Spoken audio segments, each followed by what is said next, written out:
Mga Jai, samahan nyo nga ako for today's video. Lilinis serye nga pala tayo ngayong araw mga Jai. Bago nga pala ako nagpunta dito sa apartment, ay nagpunta nga pala ako sa Philistay para maglinis.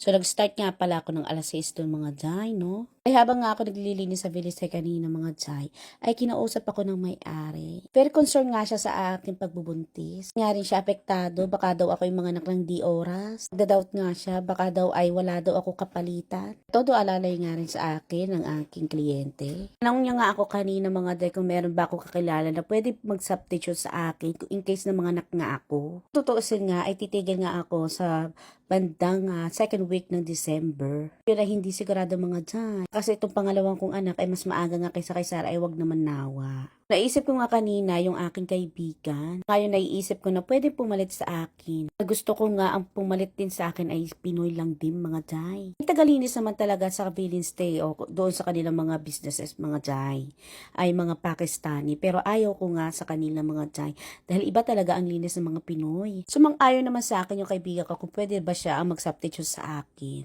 Para gusto nga pala siyang i-meet up ng may-ari ng Philistay pati na rin itong apartment. Pero take ng mga Jai, no, isa lang ang may-ari nito. Siyempre, no, gusto nila ma-meet para kampante rin sila mga Jai. So, sinabihan ko siya kanina pero wala pala siya this week dahil nasa Paris pala ang babaito mga Jai.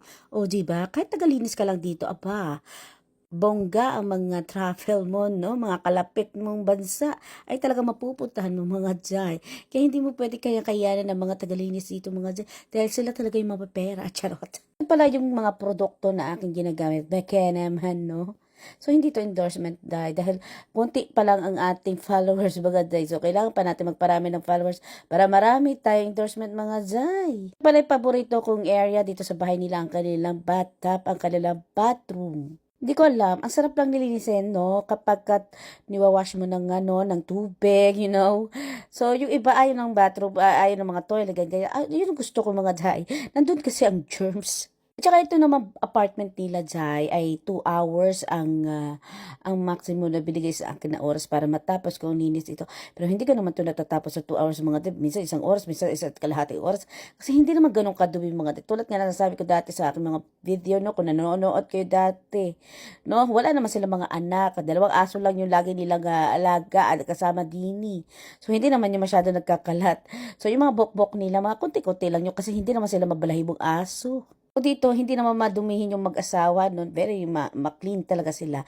So, pauwi na ako sa mga oras na yan, mga Jai, no? Pag-ora na ang first son.